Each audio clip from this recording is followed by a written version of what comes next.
actions. It's easy for us humans to be distracted, but you say the election season, which we're in right now, brings short-term distractions.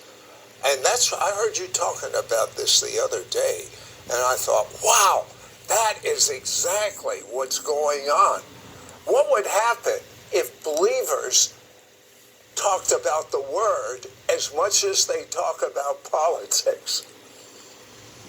Yeah, so I don't think there's anything wrong with talking about politics. I think we are meant to be a light to the world as believers, as Christians. I support conservative values. I support biblical values and biblical truths being enacted in the government.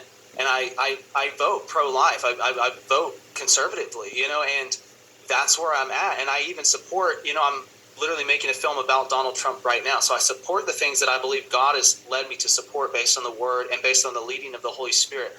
But at the same time, there's a lot of assumption that comes with that among the culture and the media and even within the church nowadays, where people assume if you say those things that you're automatically going to be pushing as far into a certain camp as possible, to where you've pushed everything else out.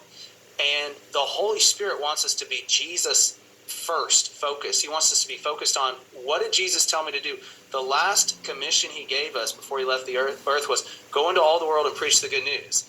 And it's like some days we get that confused with go into all the world and convert them to your political party, and I have to think big picture. And this is the personality God has given me, but I also believe it's part of what those with a prophetic gift are meant to do. And we're meant to look at things from the big picture perspective. And the question that the Lord has been prompting me to ask lately is, if I had two buttons in front of me, one button said, preach the gospel to the United States and to the world and see people come to know Jesus, or convert everybody to my political party. It's like, and if I only had one choice to make, which button would I push? And most Christians would, push that first button. But that's not necessarily what our day-to-day actions and what we say on Facebook and how we talk to our neighbor about politics is not necessarily what our actions show. We're not necessarily prioritizing that.